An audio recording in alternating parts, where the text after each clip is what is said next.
आसमां के नीचे, जमीन के ऊपर और मनुष्यों के बीच में सिर्फ एक ही प्रभु और एक ही उद्धारकर्ता, एक ही सृष्टिकर्ता और एक ही हमारा सतगुरु है, जिसका नाम है यीशु मसीह। और इस यीशु मसीह कोई अलग प्रभु नहीं है, ये कोई देशी और विदेशी प्रभु नहीं है, ये सार्वभौमिक सत्य है। तो उसने सारे संसार के लिए अपनी बाहों को फैलाया और सारे संसार के लिए अपना प्राण सूली पर बलिदान करके हर एक जन को उनके पापों से मुक्ति किया है। मैं भी इसी हालात में, इसी कैटेगरी में था, एक आम आदमी। गांजा, शराब, जुआ, व्यभिचार, मेरी आंखों में गंदी सोच, सब कुछ था और मैं एक नाश हो रहा था। मेरे शरीर में एक पसली उठती थी और उसका कोई इलाज नहीं था संसार में कहीं। और मैं सुबह 4 बजे उठकर स्नान करके शंख फूंक देता था और सारे नियम और व्रत बड़े कायदे से करता था, लेकिन फिर भी मेरे लिए कहीं पर भी कोई राहत की नाम की चीज नहीं थी। अंततः क्या हुआ कि मैं एक दिन बहुत ही ज्यादा खून का दस्त शुरू हो गया और मैंने सोचा कि ऐसी दुनिया से क्या फायदा जीने से। मैं अपने आप में घुटन महसूस करने लगा और मैं कहने लगा कि अगर कोई दुनिया का कोई प्रभु है, एक सृष्टिकर्ता, कोई अल्लाह है, खुदा है, तो कितना बेदर्द हो गया है जो मैं ऐसी हालातों में हूँ।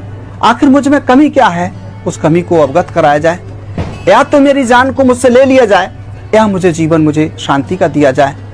ऐसे करके मैं अपने आप में घुटन, आत्महत्या कर नहीं सकता, क्योंकि इस बात को मैं जागृति पा गया था कि एक आत्महत्या करना एक महापाप है।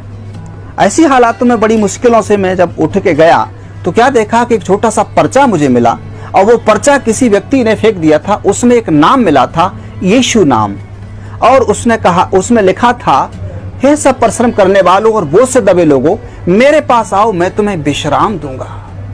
मैंने अपनी समझ से कोई धर्म, कोई पंथ या कोई जप तप या कोई धार्मिक कर्मकांड, उपवास, व्रत नहीं छोड़ा, लेकिन फिर भी मेरे जीवन में अशांति और निराशा बहुत अच्छी तरीके से राज कर रही थी।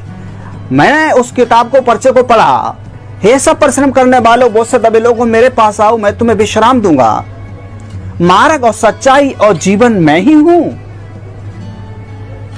जो मुझ पर विश्वास करता है, जो काम मैंने किए हैं वो काम वो भी करेगा। मैंने बहुत सी इन बातों को पढ़ा, मैंने सोचा कि ये क्या बात है, और उसमें लिखा कि मार्ग और सच्चाई और जीवन मैं ही हूं। मैंने उस बात को पढ़ करके मैंने कहा कि चलो देखते हैं, सबको देखा है, चलो तुझे भी देखते हैं आखिर क्या है। तो उसमें लिखा है कि इसमें लिखी हुई प्रार्थना को आप अपने जीवन में पढ़ें और याद करें और उसको अनुसरण करें और आपको प्रभु आराम देगा, शांति देगा। मैंने उसको वहीं से आराम पढ़ा और वहीं से मेरे लिए शांति का मुझे अनुभव हुआ। लिखे हुए पते पर मैंने और कुछ मंगाया, फिर वो कहीं पर कहाँ होता था इसका सत्संग, मैंने उसके बारे में जानने के लिए काफी कुछ प्रयास किया, कहीं मिला, बहरहाल मुझे शांति नहीं मिली। अंत में मैं बढ़ता चला गया तो प्रभु की आत्मा ने मुझे खुद ही प्रोग्रेस किया और बताया कि इस तरह से आपको आगे बढ़ना है। तो फिर मैंने इस तरह से प्रभु को 3 दिन का फास्टिंग उपवास व्रत रखा और रखने के बाद प्रभु ने मुझे अपने सामर्थ्य से, अपनी आत्मा से वो अलौकिक शक्ति और सामर्थ्य से भर दिया जो कि मैं कभी भी स्वप्न में भी नहीं सोचा था। तो ये चीजें देखी, वो रोग बीमारी मेरी चली गई, मेरे भव व्याधा चले गए केवल यीशु नाम से। और उसका वचन ये बताता है कि मैं अपनी शांति तुम्हें देता हूं। संसार में कोई भी व्यक्ति अपनी शांति दूसरे को नहीं दे सकता। कोई भी महापुरुष, कोई भी ऋषि मुनि, कोई भी धर्म पंथ का कोई भी सृजन करने वाला अपनी शांति दूसरे को नहीं दे सकता। केवल उस परमात्मा ईसा मसीह ने इस शब्द को बोला, मैं अपनी शांति तुम्हें देता हूं, और उसने मुझे अपनी शांति दी। मैं अपनी उसकी शांति से आज परिपूर्ण हूं। आज संसार में लोगों को जन जागृति के लिए मैं ये बताना चाहता हूं कि वो कैसे लोगों को ढूंढ रहा है। वो धर्म पंथ के लोगों को नहीं, वो काबिल लोगों को नहीं, वो ज्यादा बैरिस्टर वकील को या कोई वैज्ञानिक को नहीं।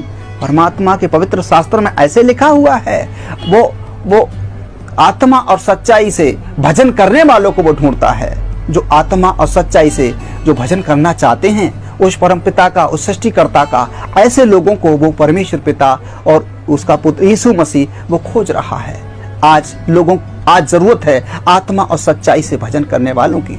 आज हमें किसी मंदिर में, किसी मस्जिद में, किसी गुरुद्वारे में या किसी चर्च में या किसी एनीबडी किसी और तरीके से हमें इन सब चीजों को ढूंढने की, या किसी भूत या किसी बुत को बना करके उसके सामने, या कोई मूर्ति तस्वीर को रख करके उसके सामने हमें अपने दुख दर्द रखें, हम अपनी कमजोरियों को रखें, हम अपनी व्यथाओं को रखें।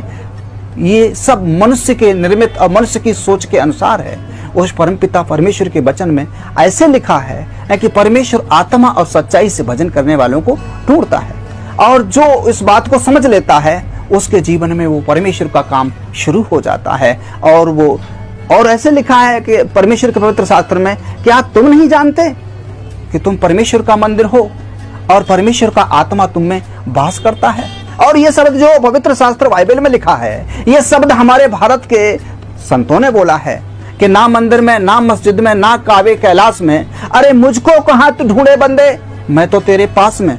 वो हमेशा हम में है, मुझ में है, लेकिन कभी भी हम लोग उसको ढूंढने का प्रयास नहीं करते, और करते भी हैं तो एक दूसरे के गुरु या महंत के द्वारा, एक नए नए योगा के माध्यम से, नए नई क्रियाओं के माध्यम से उसको हम अपनी ताकत से, अपनी बुद्धि से खोजने का प्रयास करते हैं। ये बिल्कुल नामुमकिन है, बिल्कुल असंवैधानिक है, ये ईश्वरीय विधान के अनुसार नहीं है। परमात्मा तो जगत के मूर्खों को बुला रहा है, जो न किसी काम के लायक है, दुनिया में लोगों ने उसको अलग कर दिया है, सारे संसार के लिए बुला रहा है। और वो कह रहा है, हे सब परिश्रम करने वाले बहुत से दबे लोगों, मेरे पास आओ, मैं तुम्हें विश्राम दूंगा। आज लोग नाश हो रहे हैं, आज लोग फांसी खा के मर रहे हैं, आज भूत व्याधा से जकड़े हुए लोग हैं, आज कैंसर से मर रहे हैं, हजारों बीमारियों से जकड़े हुए हैं, लेकिन परमेश्वर पिता की बाहें संसार के लिए हुई हैं। वो बुला रहा है, वो कह रहा है कि मैं इसलिए आया हूं ताकि लोग नाश ना हो और जीवन पाएं, और बहुतायत से जीवन पाएं। लोगों, मैंने ये जीवन पाया।